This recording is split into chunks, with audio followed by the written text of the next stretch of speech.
got a bunch of screws in. New screws in that one. Some support beams on this thing.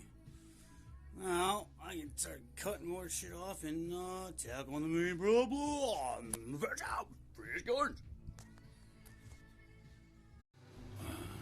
All new rafters, alright.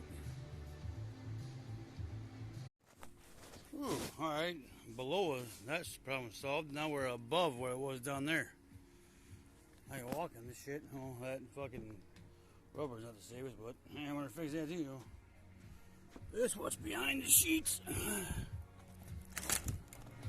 Over here, dogs and girls and cats and termites and whoever else is watching this fucking show.